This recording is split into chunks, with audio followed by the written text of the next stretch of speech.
Okay, when I left off, we were talking about the different ways to view conflicts across politics and society. And that is really what politics centers on. And this book, for example, takes politics as a series of enduring quarrels, essentially about how to divvy up power, resources, etc. Now, this book does not take a geographical view, it does not take a Marxian view. Rather, what I think is helpful is he structures the book this way. He centers the book around a loose framework of 5 basic questions. And you'll be able to find these questions on starting on page 4. I'm going to read them now, just so we are all on the same page. You can't say you didn't hear them or didn't read them. First, how has the past impacted current politics? That is right, folks. History did not begin this morning, even if the television told you so. We pay little attention to details of history. That's for historians, says Roskin. But ask, what happened then that matters now? How has the country's past set up its current problems?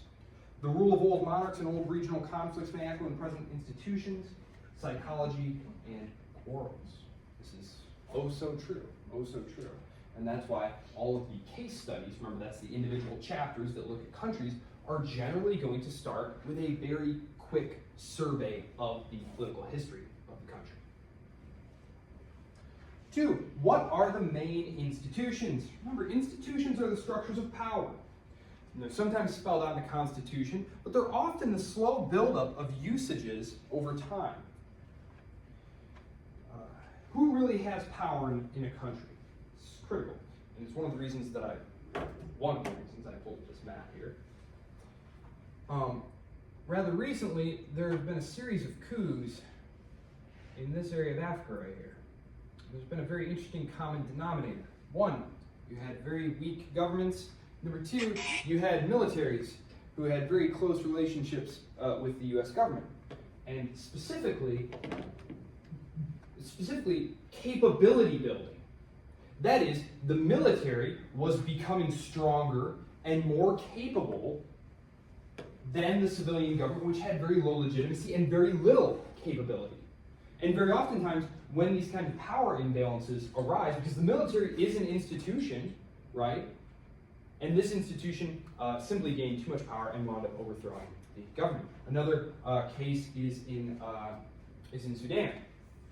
In Sudan, there is actually a war going on between the military and essentially they were part of the military, sort of, but now they're kind of rebels, I guess. But the civilian government kind of just got left in the dust, you know, as these 2 parts of the military started fighting with each other. So you know, of course, the Constitution says one thing, but we cannot ignore the realities of power. How does the political culture influence politics? Much depends on the customs and psychology of the people, their political culture. How much of a role does ideology play? If so, which ideology? Is the country or regions in it secular or religious or somehow different? A great example of this would be the Azeri population in northwest Iran, who really probably, if we were being correct about the nation-state business being, you know, exact 1-to-1, they would be part of Azerbaijan's state. So there's always a chance for separatism there. Is it possible for democracy to take root in this country? What if they, give them the vote and they vote that they want to leave, right? Right now, there's something very interesting going on in Greenland, right? Do you guys follow the news cycle? I should ask. Because I got a lot of maybe. Do you guys follow the news cycle? Like, how much time per week? Because this is a politics class, so I think this is relevant. Because I'm going to talk about things like the traffic light coalition breaking down in Germany, you know, Emmanuel Macron's room for maneuver getting smaller here. Politics. How much time? Who spends, say, a half hour a week reading some politics, reading some news, quote unquote news? It's mostly entertainment, whatever. Huh? Okay. I highly recommend it. I mean, take it with a grain of salt. It is what it is. But, it's good to know what's going on, how these things interact. Okay. So, what are the patterns of interaction? here we get into what we kind of conventionally call politics. Who is doing what to whom, with whom, how do parties win elections, which parties win the elections, who do they appeal to, and how? Which are the most powerful interest groups? How do they make their voices heard? And again, here we can also look at the structure of the institutions, right? How much private money is allowed to be involved in the elections? How long is the election cycle? Some countries have very, very short cycles. I'm talking like 6 weeks, it's public money, bang, bang, nothing. And then you have like here, gosh, what was it? The election was in November. In December, I got my first mailer asking me for money for the Ohio governor race. 2 years from now. I think that's the earliest one I've ever got. So like, the next cycle starts the day after for us. So, who tends to prevail? How stable are the institutions? And then the last one, what do they quarrel about? These are where we get into ongoing issues, which are visible in the country's media or in talking to citizens. Again, the chief issue is usually political economy. How are things being divided up? Although, of course, identity. Identity can also be something that's being struggled over. And I would argue that this is actually when instability and particularly fractious politics can become involved.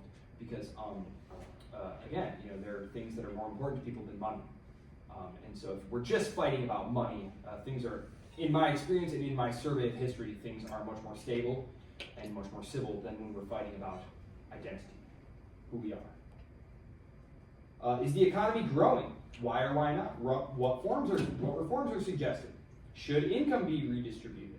A lot of times there's arguments based on where you are in the country geographically. Some states contribute more money to the federal government than others. Some states literally don't really contribute anything. They just get money from other states. And so this can, in a federal state, Germany, for example, much of the East doesn't really pay, it's mostly the West, like subsidizing the East of the country, right? So, this can cause problems for your politics if they don't feel like this is, a legitimate use of their tax money. So, all right, I'm going to zoom out here a little bit. Okay, and there's Greenland up there.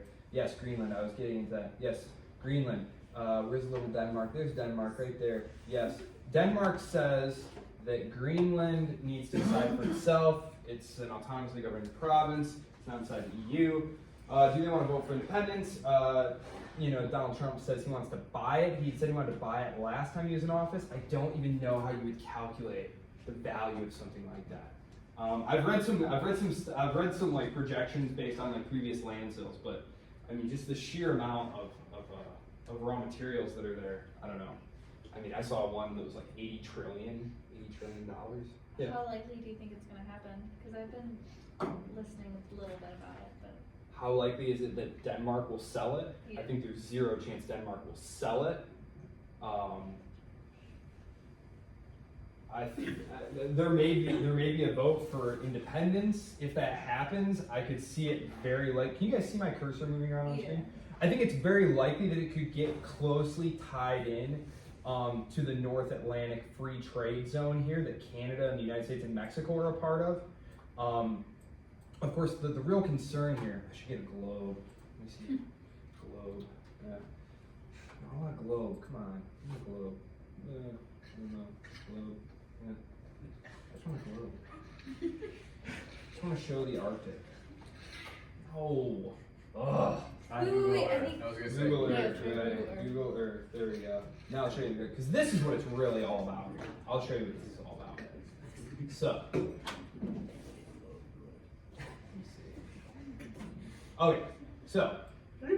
Okay, right up here. This area right up here. This is what's being. We have inclement weather. The Arctic is what's being fought over. Yeah. And who defends Greenland? Does Greenland defend Greenland? No. Does Denmark defend Greenland? No, of course. America defends Greenland.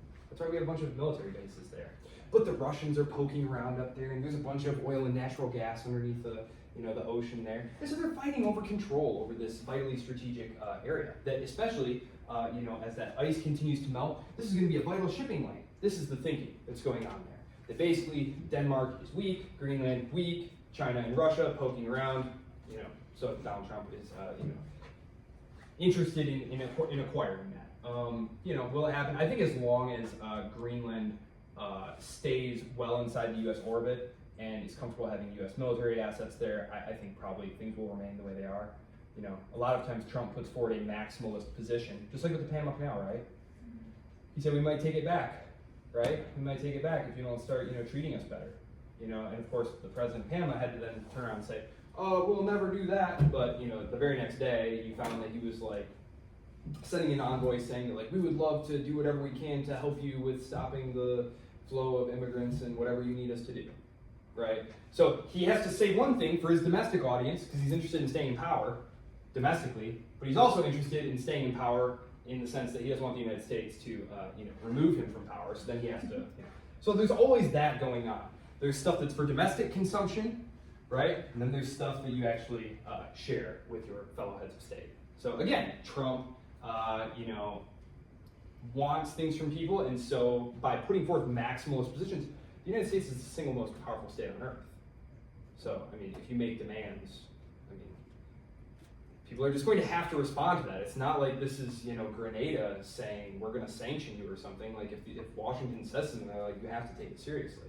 So we'll see what happens. It's interesting. I don't think that there's very much likelihood that they will buy it, annex it. I just think the optics of that are too bad. Same with like making Canada the 51st state. You have British Columbia coming in. They're pretty cool. But anyway, there you go. So there it is. Yeah, but you can see all these shipping lanes here. Oh yeah. It's gonna be very bad. Anyway, so, all right. Yes. Okay. So, states. Before we talk about this, that was some international relations type stuff. That's talking about relations between states. But what we're interested in really is how states operate within their own structures. So what we have here is this big amorphous blob called government, okay? And we say the US government did this, the French government did that. But that's not really how decisions actually get made. What you don't have this one Borg, like, does anyone watch Star Trek, the Borg, the hive mind, they all think the same. That's not how it is. There are competing interest groups. I stopped drawing these things, so this is like bureaucracy 1, bureaucracy 2, bureaucracy 3, contractor 2, contractor 1, contractor 3. There's like thousands of these things, right? And they're all vying with each other, right? They're all vying with each other for pieces of the pie. Because if the Navy gets some new aircraft carriers, well, that's all money that's not going to the Army, right? So the Army and its allies are going to say, oh, the Navy, we don't need more ships. And they'll produce all these studies saying that ships are pointless and antiquated and really we need boots on the ground and et cetera, et cetera. This is how it actually works, right? It's why government departments always spend every single bit of their budget, right? Because if you have budget surplus, that shows, hey, we can cut some money there. No, you need to spend it all and say, we don't have enough. Need more budget. Find me work, right? So that's how it works. And this is not some kind of like evil, nefarious thing. Like, these are people who have jobs and families and mortgages. So like, I don't want you to think of it as some sort of like nefarious conspiracy or something. Like, these are very obvious human things, right? And this is why we're interested in public choice theory, which is how decisions get made by looking at the actions of individual decision makers. So we're interested in choice architecture.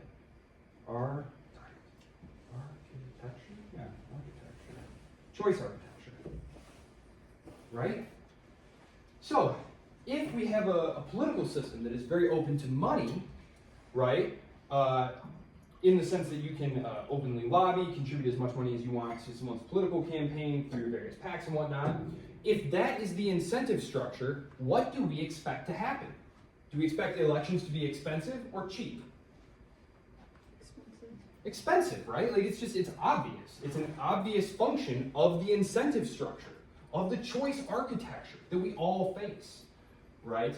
You all have a choice architecture that you face in your ordinary life, which is, somewhat perhaps less consequential than what we're talking about, but like you have one of those things, When you live at home, when you're a kid, your choice architecture is highly constricted, right? You have rational adults who are mature, who are keeping you inside this set of choices that are not going to like mess up your life, right? And then when you get out, your choice architecture opens up, and maybe you make some bad decisions because you didn't have those realms. That's the point here. So, choice architecture.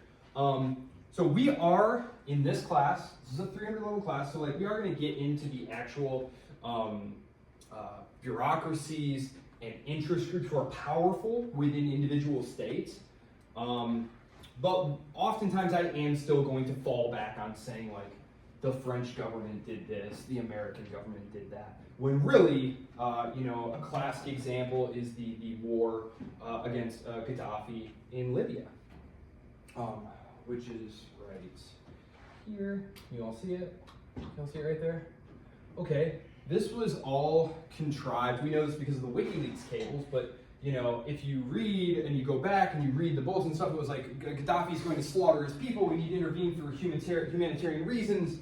All these different things. Never once did you read that this will be a really successful short war that Hillary Clinton can run on in 2016. You never read that. But the internal State Department emails are very clear about this. And this is not to like purposely demonize Hillary Clinton and her team and like Samantha Power and all them. But that is how the decision making goes. And obviously that didn't work out, but that was the thinking. So, just to give you one real life example in case this was kind of like difficult to kind of imagine in reality. Like that is how it is. Great example in terms of like groups fighting each other in the 1950s. There was lots of inter-service squabbling because Eisenhower wanted to shrink the military budget, but and so the Navy and the Air Force were just constantly going at each other like, you don't need more bombers, oh, you don't need more ships, and it all kind of spilled out into the press. And so there's all sorts of great stuff you can read there. But so that is how things are made. These are fights over resources, right? These are fights over purview too, right? Why do we care about purview? Why do we care about the scope of your power? Why does the Department of Homeland Security and the FBI not want to share with each other and do those different things? Because the more scope, the more responsibilities you have, the bigger your budget, right? So there you go. Turfism is rampant in all bureaucracies. Not just the government, like corporate bureaucracies are the same way. So, there you go. Okay, so let me erase that. So, public choice theory relies on one critical assumption, and you will find this on page 18 of your book. What do you imagine public choice theory rests on? It's only one assumption. What are we assuming? What are we going to assume? Don't have a guess? When you make a choice, yeah. Is it that people are rational? Boom. It is. It's that people are rational. It is that they have a goal in mind and that they are now selecting that means by which they think it most likely they will achieve their goal. Right? Now, they could be wrong. Things could intervene. They could lack some critical information. Right? We never have complete information. That's one of the big problems with like system theories. We never have a complete description of the system, so we can't predict all the possible outcomes, right? And we can't know them or their likelihood with any certainty because there's always that little bit of uncertainty, even with the most comprehensively understood and detailed systems. And when we're talking about something like a state, like the United States, when we're talking about 330 million people and all these different interest groups and bureaucracies competing, it's very hard to know what's going to happen. So, public choice theory, we are assuming that actors are rational. We are assuming that they are trying to stay in power. And I believe yes, right here. Politicians and citizens aim for what they figure, sometimes mistakenly, is to their advantage. To win elections, politicians craft positions to please voters. Okay, that's all very obvious, right? And so that's one of the critical assumptions here. Now, you might say, how do voters know what they're going to want?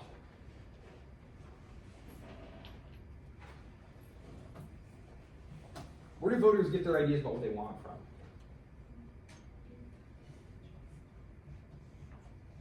There are lots of different answers. I already gave you one of them, really.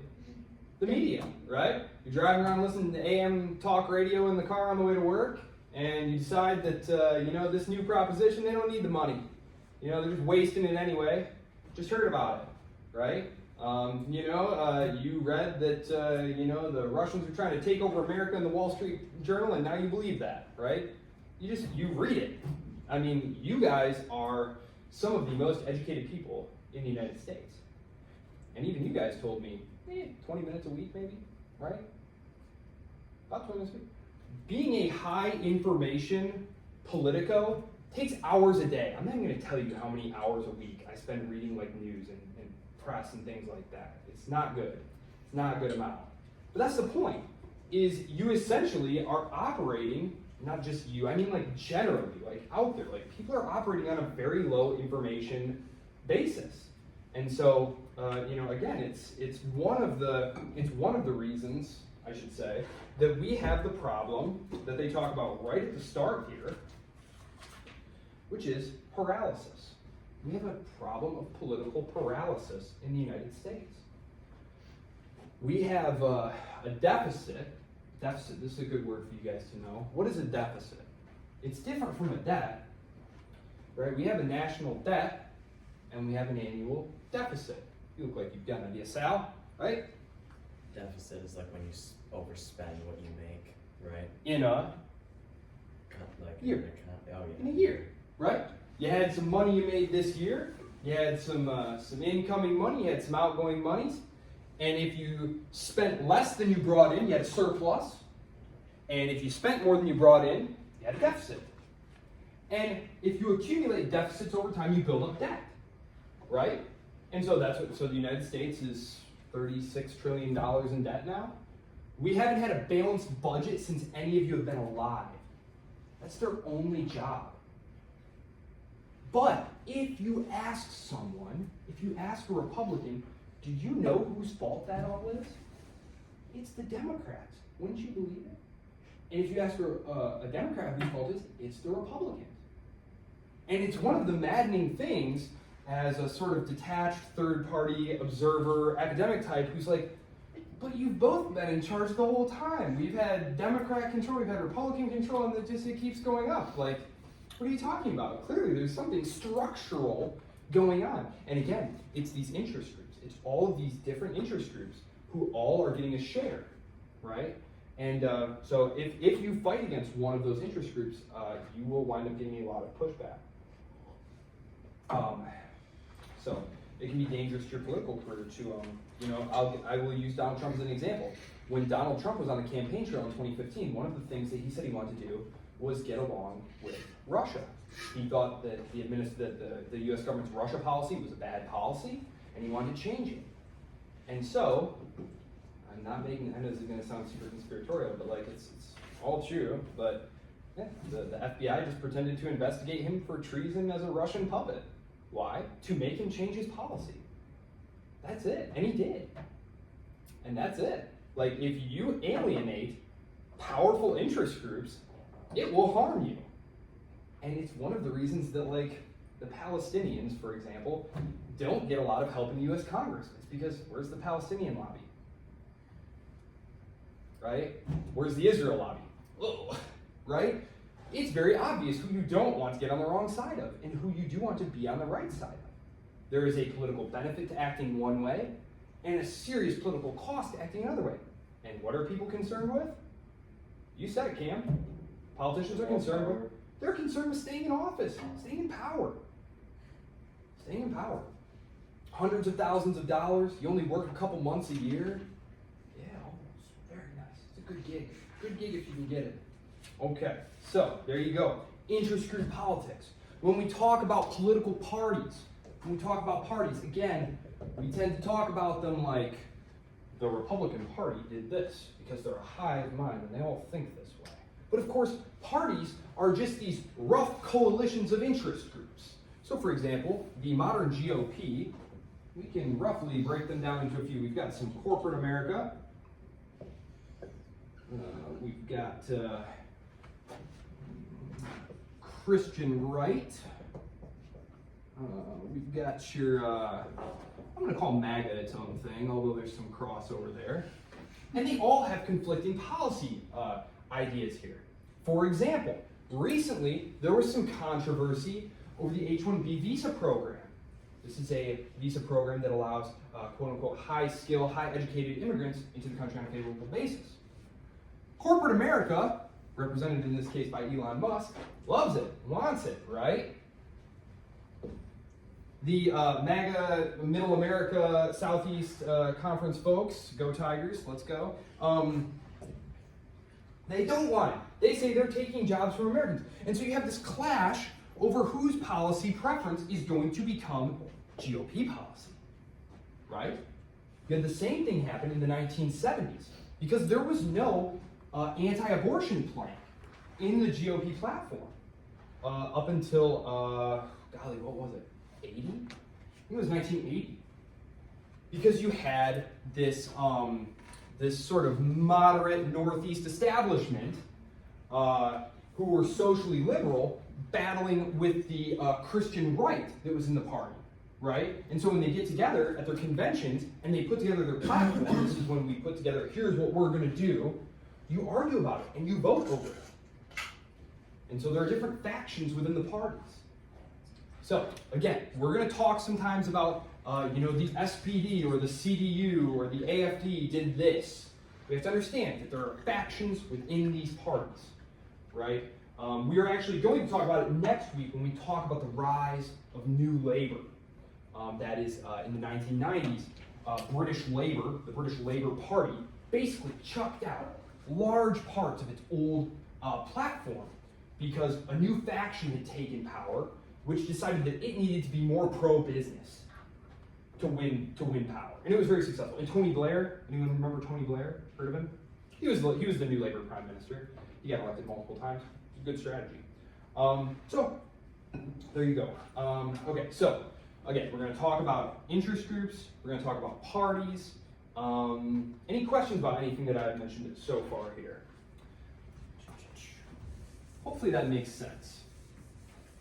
That we tend to talk about these groups, including states, governments, and bureaucracies and whatnot, as though they are this monolithic hive mind thing and everyone thinks and feels the same, when in fact they do not. There are different competing interests within all of these groups. So, and we will do our best to parse that. So, another thing we need to talk about, because we're going to run into this, proportional representation versus majoritarian representation. The first several first several states that we're going to look at are democracies. We've got Germany, France, Great Britain. We are going to encounter a different electoral system. And I don't want to spend time at that point because we're going to have 3 hours, not even 3, we're going to have like 2 hours and 40 minutes to blast through the history and political institutions and political culture and all that stuff about Japan.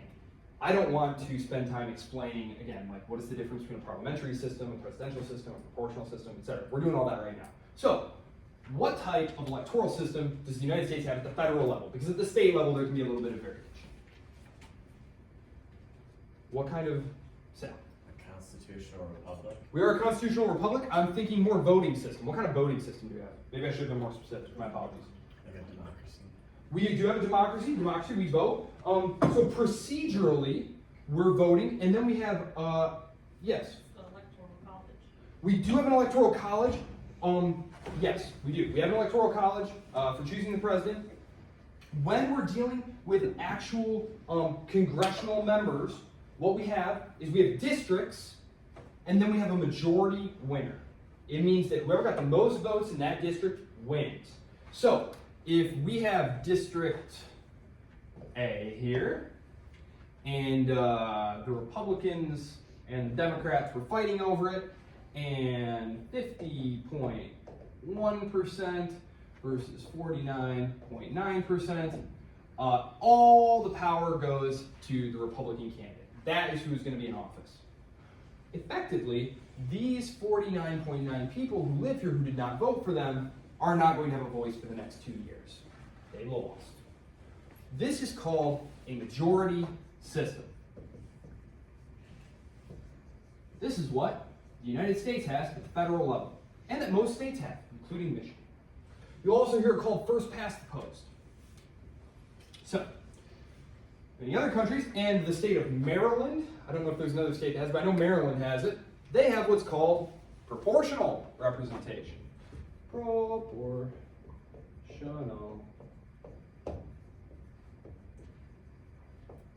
And when we get to South America, virtually every country has proportional representation. Just telling you now. So proportional representation says, okay, listen, do away with the districts. You're going to get a ballot. And it's going to say, congressman for your state, who do you want to vote for? Which party? And it's going to have the Republicans, or whatever country. Let's just pretend we're in the United States. Republicans, Democrats, Libertarians, Greens, blah, blah, blah, etc. You are going to vote for a party. Okay? Now, the party is going to have a list. The party is going to have a list of candidates, but you're going to vote for the party. Okay? You're not voting for the candidate, you're voting for the party. And then at the end, they're going to say, okay, Republicans got, I don't know, 38%, Democrats got whatever, I'm just going to say 38%, and then 10%, and what is that, 6, 7, 2, 10, 13, 18%. Okay, so this means then that in that state legislature, Republicans will get 38% of the seats. So the Republican Party will break out its list and say, okay, 38% of the total number of seats, let's say there were 40 seats. They'll say, okay, we got 38% of the seats. Actually, I'll just go with 100 to make it easier. There's 100 seats. Okay, we Republicans get 38 of them. Okay, we Democrats get 38 of them. Okay, we Libertarians get 10 of them. We get 18 of them. And so the idea here is that everyone's vote will lead to representation in the Congress. Yes. Do they just pick, like the parties just pick whoever they want then? The parties have a list. The parties have a list that's published ahead of time, so you can see who it is, and then it will go down the list. Do you get to pick the people on the list? If you are a member of the party at the convention, you would probably have an opportunity to vote for them. But it's not just like general public gets to pick the people on the list that they're voting for. No, you're voting for the party, and then the party and its members. Gotcha. So like parties are open to anyone's membership, Mm-hmm. and then at the convention you would battle over who you thought best represented the party. You know. Yeah. Go ahead. Which system would you argue is most effective for a government to run? Well, I don't know. There's a lot of different studies on them. That some studies show that like that it doesn't matter. Some of them show that proportional is better. Some show majoritarian is better. Isn't that the way? Right? If only there was one clean answer.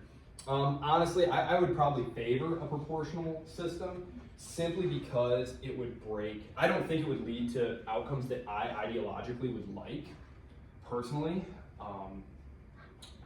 But I do think it would break the paralysis that has made it necessary, basically, for the executive in the United States to basically just govern by executive order, for the courts and for the federal bureaucracies to just make decisions because Congress is just paralyzed. They can't do anything.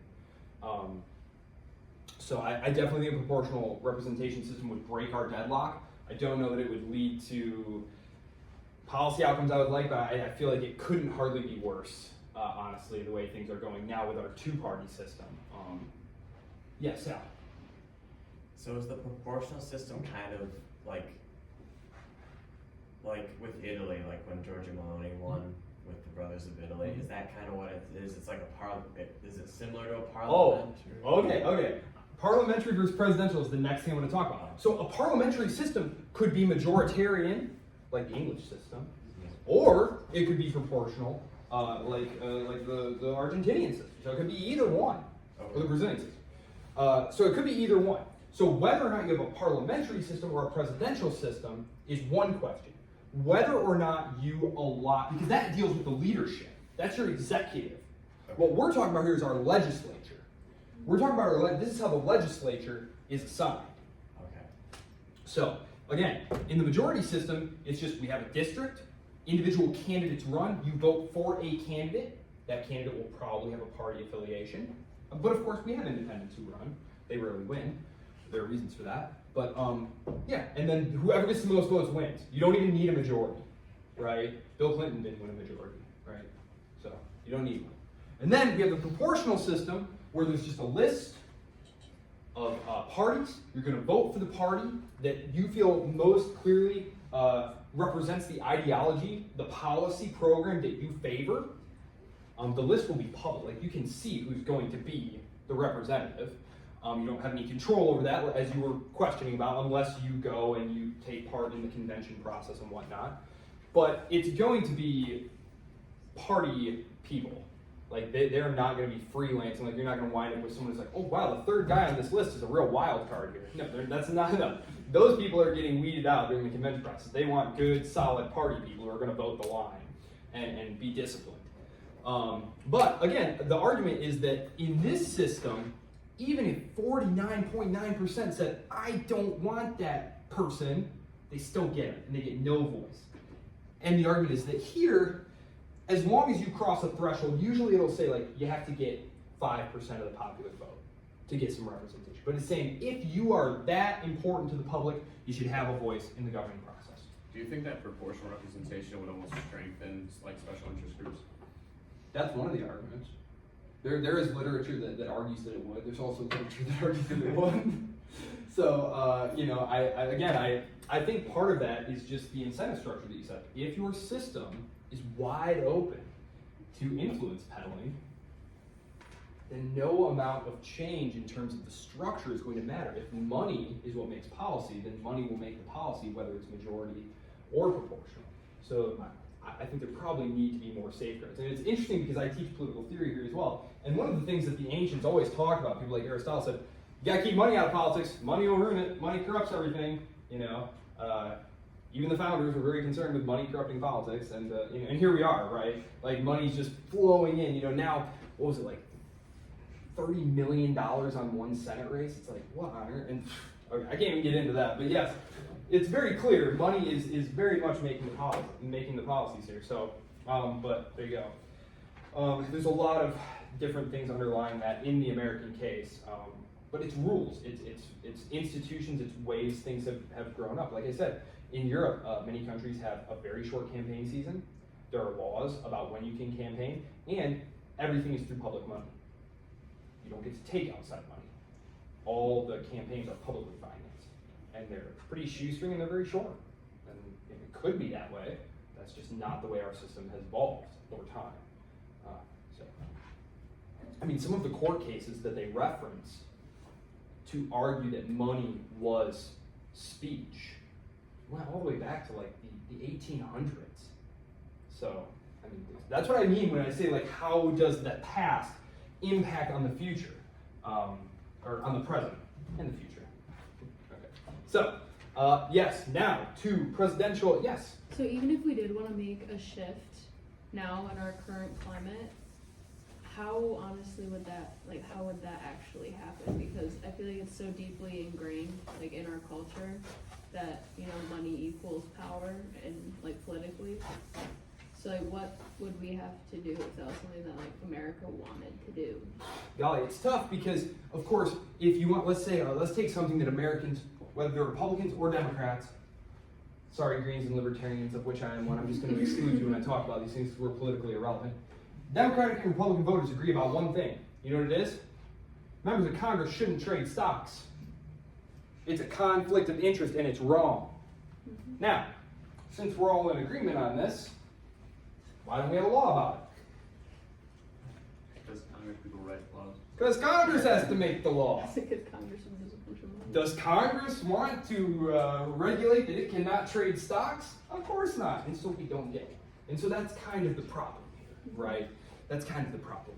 And we've seen that even a very strong political outsider like Donald Trump found that when he got to Washington, the swamp was far too powerful for him. Mm-hmm. And that he'd better just work on keeping his head above water and keep his money in his pockets, right? I mean, even someone like Donald Trump, who attempted to challenge the system, was quickly beaten down. And now he's just part of the system. So Yes. Changes. And another example, so ranked choice voting. Ranked choice voting is a reform idea that has been floated. This would be a change, and we've seen this. Basically what happens is, the idea here is people don't want to vote for a third party other than Republican or Democrat because it's a wasted vote because Republicans and Democrats always win. And so what it allows you to do, you have a Republican, a Democrat, just pretend there's a name there, Libertarian, Green. Okay, and here's your little bubbles, blah, blah, blah. And you put a number, right? So there's numbers here. And there's 1, 1, 1, 1, 2, 2, 2, 2, 3, 3, 3, 4, 4, 4, 4. Okay, and so the idea here is you have instant runoffs. So you're like, I'm a Democrat, but I don't think they really truly care about the environment and taxing the rich, but I think the Green Party does. Now I know the Green Party's probably not going to win, but I wish they would, and they'd be my first choice. So you put in a bubble. Doo, doo, doo. And then you say, okay, Democrats would be my second choice. Doo, doo, doo. And then Libertarians are my third, and Republicans are my fourth. So what they do is, as the ballots were being counted, they would do like an instant runoff, basically, because it's all computerized. They would run through and they say, nope, the Green Party didn't even come close to winning. So it would just shift to your second vote. It would go right to your Democrat vote. So the idea here is it affords people an opportunity to vote, say, Green Party, because if enough disgruntled Democrats or whatever said that we want to vote for the Green Party, and they had a backup vote of the Dem Party, they would cast that vote. This is the theory, but in theory, it's proven very complicated. A couple of states have repealed it because the voters couldn't keep it straight, and Alaska actually was one that I actually wrote an article about this several weeks ago, or several months ago now. Gosh, it's halfway through January. Another problem here is that when it happens, like voters have asked for this. They have created ballot proposals, gone door to door, knocking, getting signatures, getting it on the ballot. And then Republicans and Democrats together have colluded to strike it down, get rid of it. Because even though it has proven very ineffective at breaking the duopoly, anything that even smacks of a challenge to the duopoly, that is the dual control of Republicans and Democrats, is an enemy of both of them. So, I don't know. I don't know how things would change. Change happens gradually over time, and certainly being aware of how the system works can be of great benefit, right? So you're not just angry at like, why aren't things working? You can kind of see how the pieces move together, right? So hopefully this class will help with that. Presidential versus parliamentary.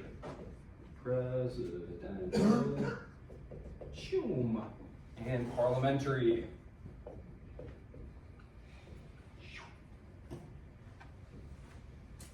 This poor marker. I don't think I have another one. Nope, that's all right. It'll survive for another half an hour. Okay, so presidential system. That's what we have. We have an election, right? And a person, they don't have to be a member of the Republican or Democratic Party. Do you want it? Thanks. Okay. It's not a permanent marker, is it? No. I'm just kidding. That's always a great fear of mine, is I'll like grab a marker from there. I had a professor one time, there was just a big bundle of them, and he grabbed one and started writing up there. And then he went to erase it, and it was a permanent marker. So, anyway, thank you. Okay, so, obviously in our system, most of the time, the presidential candidate is a Republican or a Democrat. It doesn't need to be. It could be anybody. Ross Perot back in the 90s ran as an independent. That is to say, you are an individual candidate, not necessarily associated with any political party, who is going to be elected to serve a fixed term of office as the executive of the state. In this case, the president. Okay. Pretty straightforward, right? You're all pretty familiar with presidential systems. You have them. Do you have any questions about presidential systems before I move on to parliamentary systems? You run, you serve a fixed term. Sometimes you can run for re-election. Some countries have term limits. We have term limits now. We didn't originally.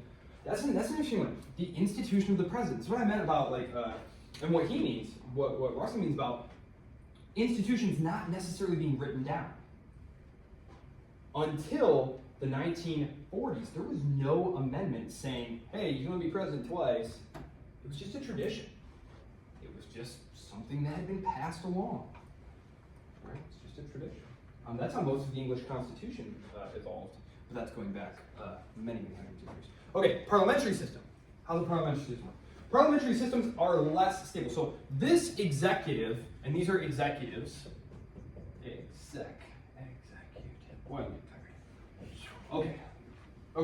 executive. This executive is highly stable, okay? Because the only way that he can be removed, or he or she can be removed, is via a process variously known as impeachment, which, boy, that's a tough one. That is a tough one to do. Impeachment is a very difficult process. Okay, so presidents tend to be in there, okay? They tend to serve out their term. In a parliamentary system, what's going to happen is a party is going to win control of Congress. Okay, they call it parliament, but it's a national assembly, right? It's your legislative branch. So this is the parliament, Congress.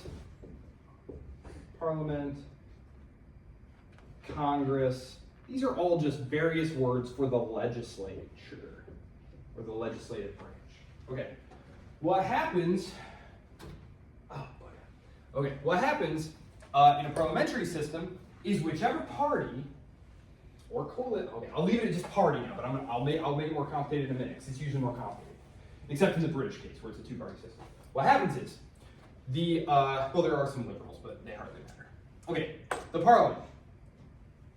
The prime minister, the executive here, prime minister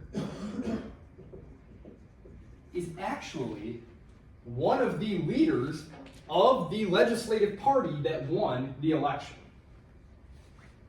So, Keir Starmer, the guy who's the PM over in Great Britain right now, who we're going to go visit next week, so I don't want to get too into him right now, he is the leader of the Labour Party.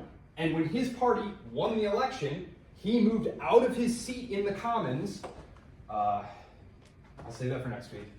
Basically, there's two chambers in the Parliament. The Commons is where all the action is. He rises up to be Prime Minister. He's now the executive.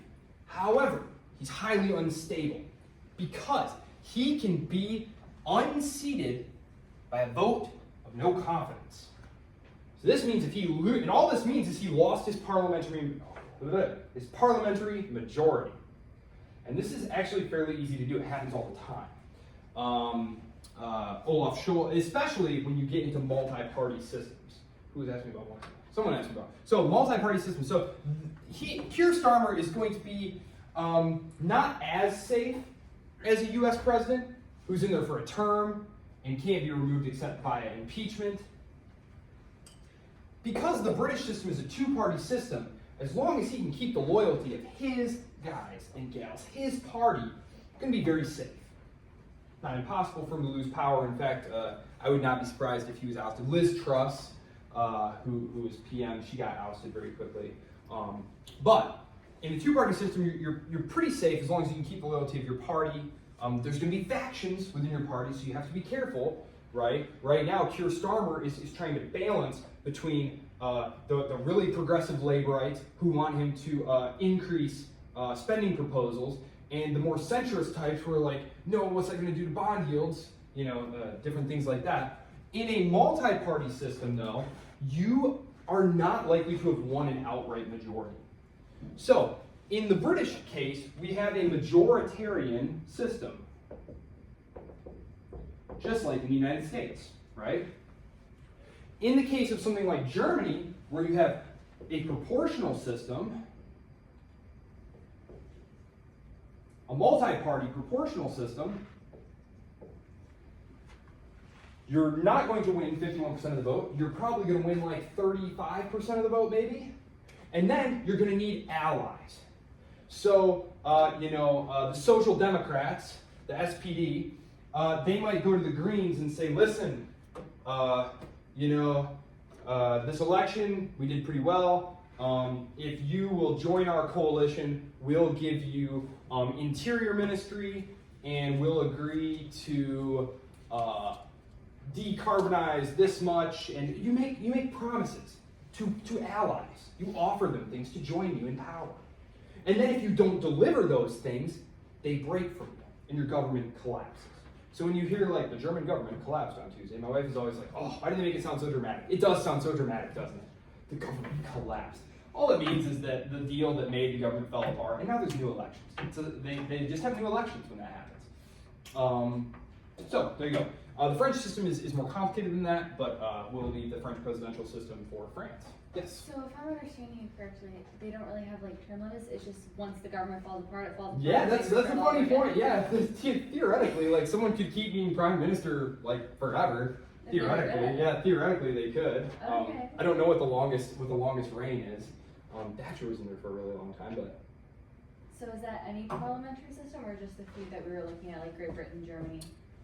well, again, there are differences within the system. So Great Britain is a basically two-party majoritarian system, and then Germany's system is actually a federal multi-party system. So it's more common. And then you have the French system, which is actually presidential, but has some aspects of parliamentary governance in it. I think the key thing to remember here is that the executive is essentially a member of the legislature who's lifted up by their own party or by a coalition of parties.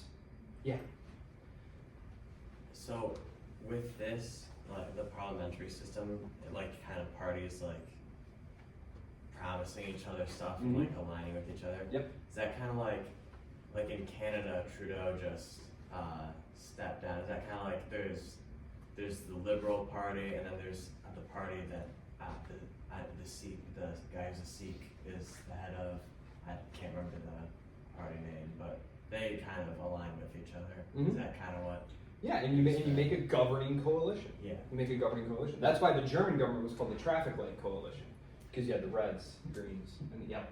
Okay. And what you had there was they were trying to keep, basically, if they didn't all join together, this other party could have joined the government called the Alternative for Deutschland.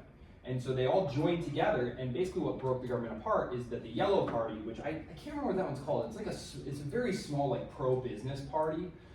They essentially just did not like Schultz's tax and regulation policy and his spending, and so I don't know. Of course, Schultz said that they were traitors, and you know, I don't know what happened there. I follow German politics somewhat, but I don't know who was promised what really. But that's why that's happening. So there's going to be an election here fairly soon. It'll be interesting to see what happens. Yeah. Actually, the AFD just had their yes. I'm going to ask, which of them do you think have more effective checks on executive power? Oh man, I would definitely say a multi-party proportional parliamentary system, because you are trying to please multiple parties at the same time. You need so much help to get anything passed. It's very difficult to govern. So at the same time, you say, what has the best checks on power? Executive power, that one. But it's also the hardest one to get anything done. And if you look at Germany over the last 2 years, the best metaphor I can come up with for that is a boat without a rudder. It's just being tossed around, and Olaf Scholz is standing there at the wheel, you know, flailing about. But he can't do anything. He's completely stuck. His coalition partners all want different things. And then there's various bureaucracies who want different things. And he has no real way of getting them to do what he maybe thinks is the right thing to do. And sometimes you do need someone to just say, no, this is going to be the policy. We have to do this.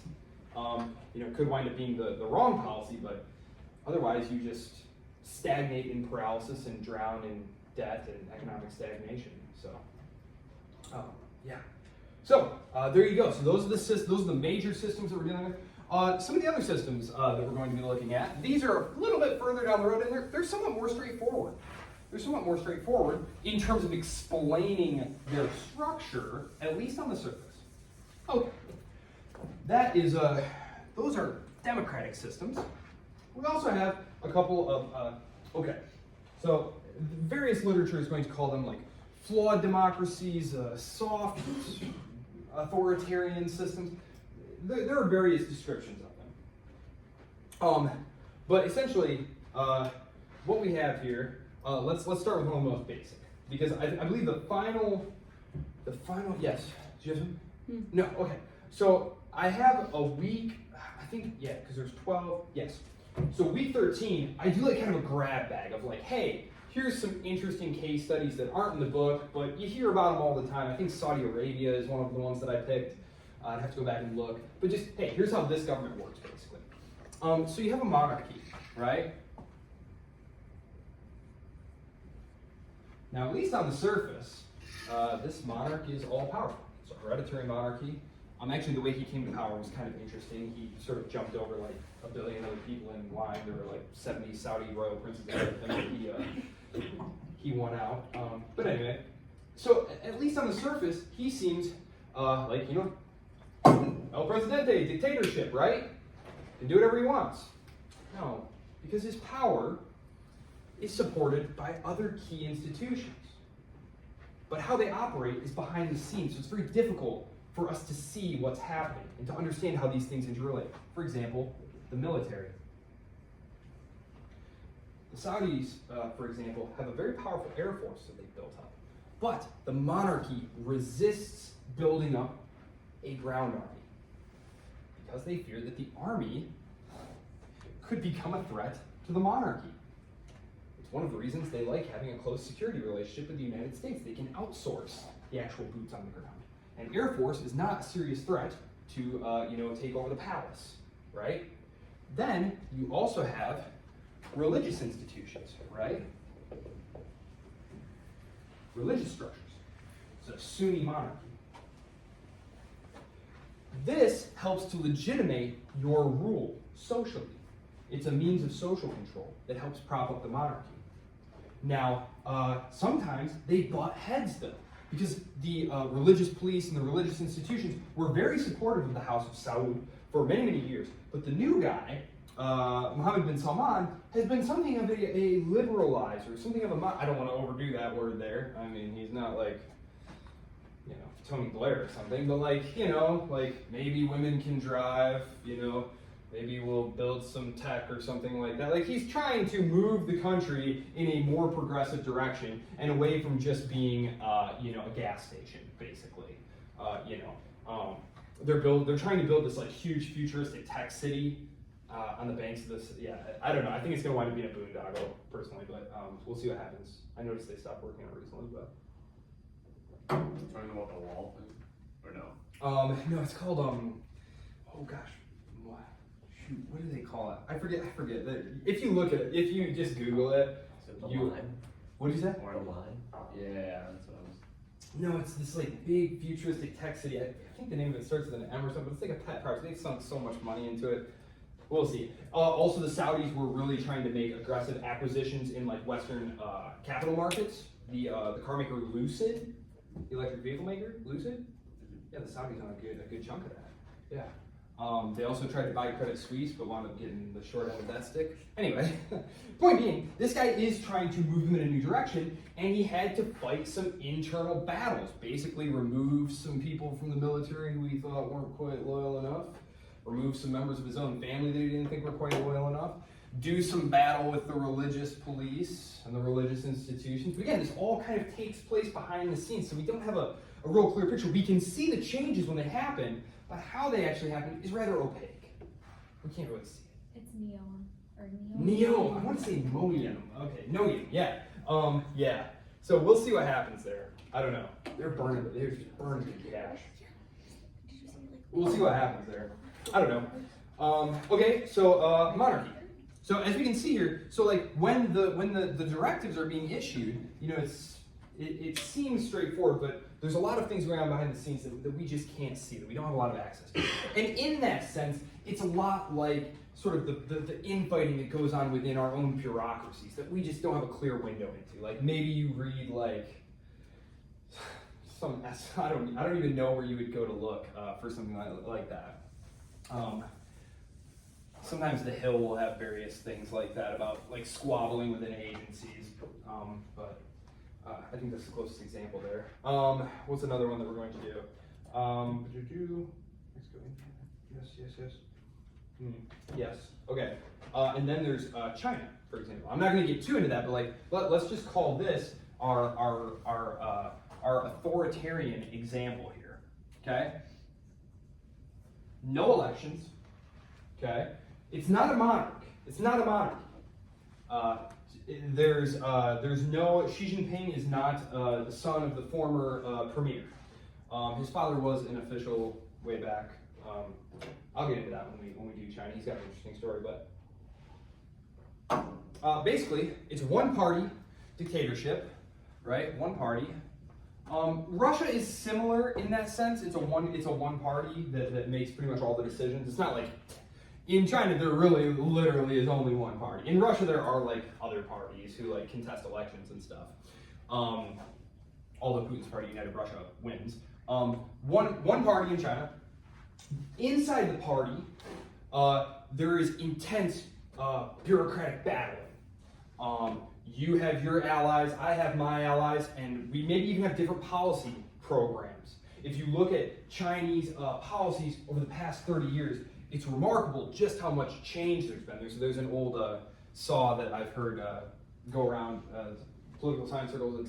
In the United States, you can change the government, but not the policy. In China, you can change the policy, but not the government. So, meaning that, yes, there is one party, but within the party, there is very intense debate over policy. And yeah, policy can change. Pretty much everything is run through the party, the bureaucracy, the government, all that stuff. So that's one of the other models that we'll look at. And then the other one that we would look at would be simply a military dictatorship. Now, this is not to say that authoritarian states cannot have legitimacy. One of the things that has really puzzled Western political observers over the last 30, 40 years, as China has grown richer, right, all our models say that they should be democratizing. Why aren't there protests? Why aren't they demanding a say in the government? It's because, I think, and several other very wise people think this too, that because the party says, look, what would you change? Your standard of living was dirt poor 40 years ago. When, at the turn of the century, the year 2000, income per capita was like $900. $900 per capita GDP in China, $900. Since then, it has gone up to like $9,000. So it has increased by a factor of 10.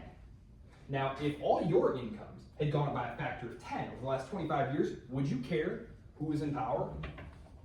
No, right? You wouldn't. You just wouldn't. The legitimacy of the government would be evidenced by the fact that I'm rich now. Things are killing it. We were doing terribly, now we're doing great. Clearly they're doing a good job.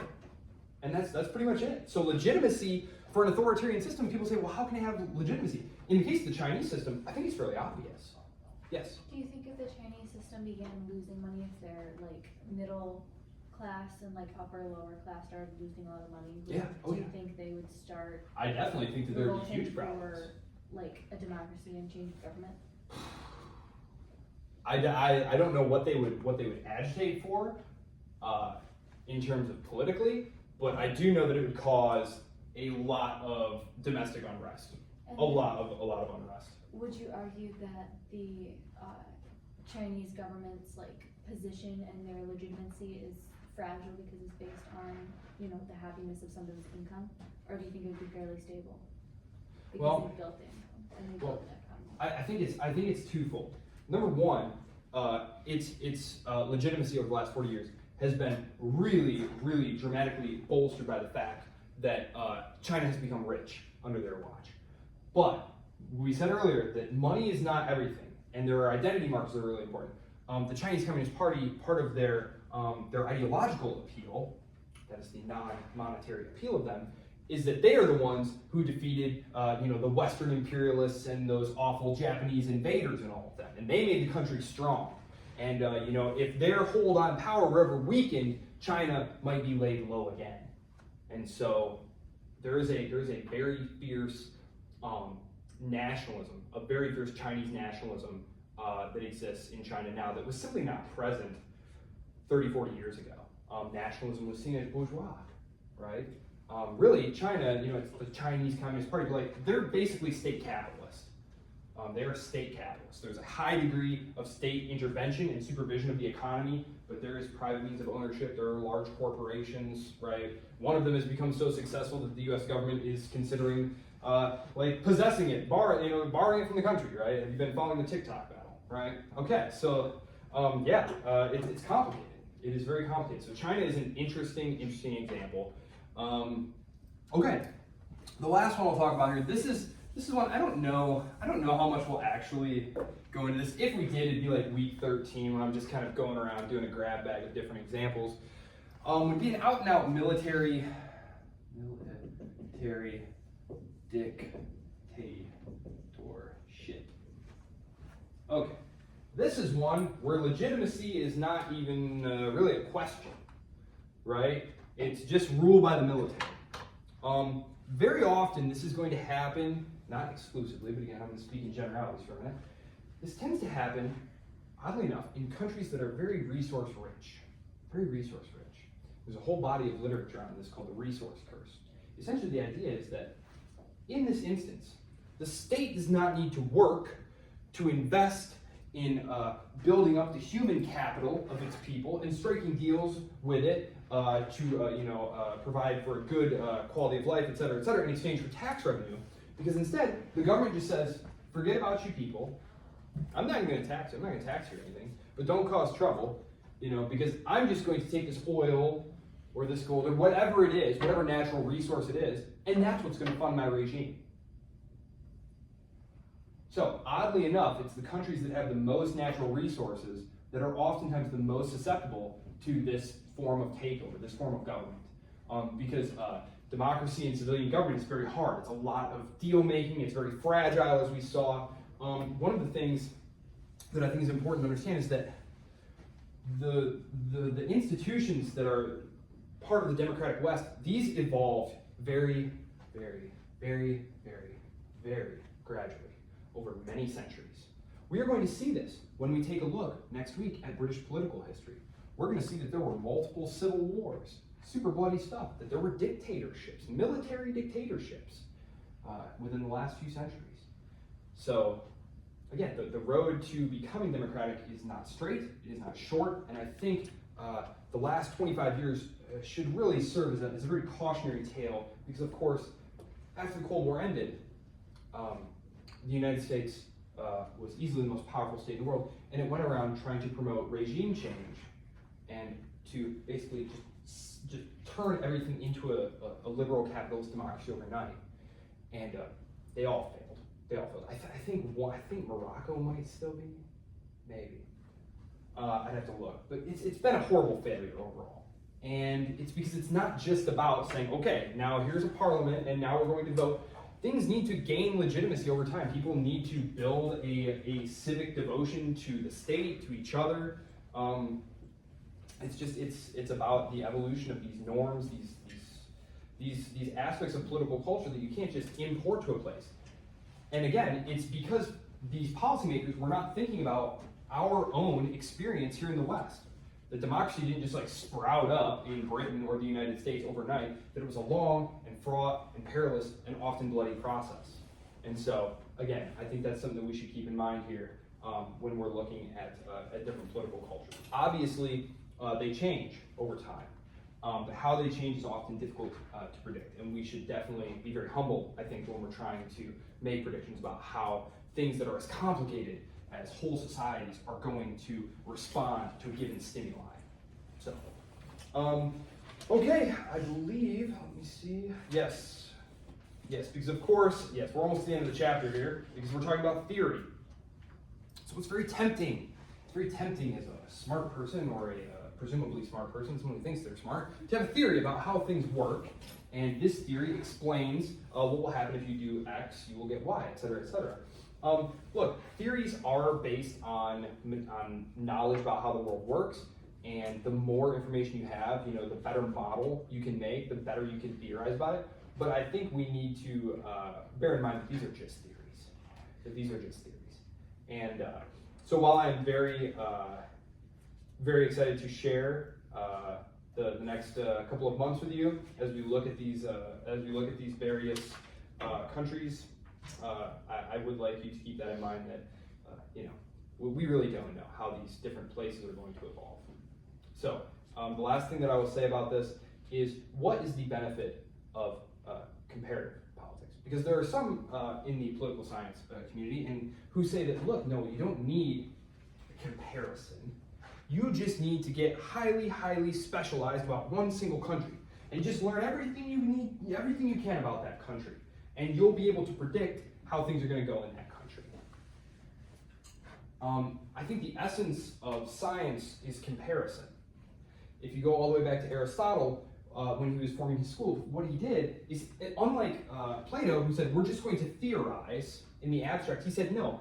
He got all his little graduate students together and he said, go out into Greece and collect all the different examples of constitutional systems and governments that you can find. We're going to compare them and see how they all work. And what he found was that you could have, essentially, this is the very famous one. So you could have rule by one. How do I want to write this? Yes. Good and bad. And you could have rule by one.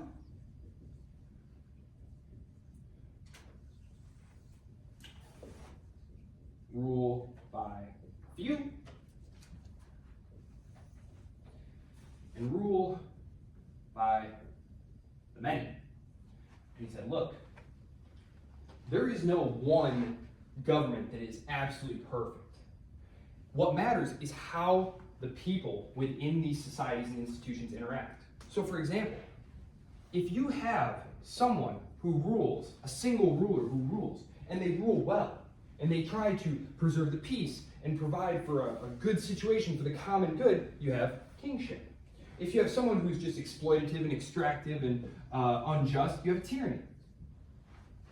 So too, you may have rule by a few that is either good or bad. If it is good, if they are ruling well and providing justice and well-being for the people, we have aristocracy. If they are not ruling well, if they are just oppressing the people and stealing all the resources and whatnot, you have an oligarchy. So too, you could even have good rule by the many. He thought this was the least likely. Politeia, if it is well, and if it is bad, what do you suppose he called it? Democracy. This has led to the misconception that Aristotle thought that democracy, that rule by the many, was always bad. But that's just because we've forgotten the word politeia. Politeia meant living for the common good in your little city-state.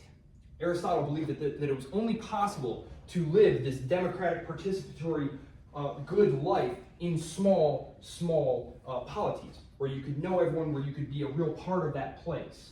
And that as city-states expanded and grew larger, that eventually they would succumb to tyranny, that empires could only be ruled by one. There would just be too many competing interest groups that they would never be able to come together and agree on what was the right thing to do, and so you would just need someone to just impose their will and decide what was going to be done. So, there you go. That's what I'll leave you with. I don't want to prejudice you against any given city or state or government or nation. I just want you to learn and enjoy. My email, you all have it. It's in the syllabus. If you need anything, please let me know. Otherwise, I will see you all on... Oh, the quiz is open and access has been granted. It is due by Tuesday at 11:59 p.m. If you have any questions, just let me know.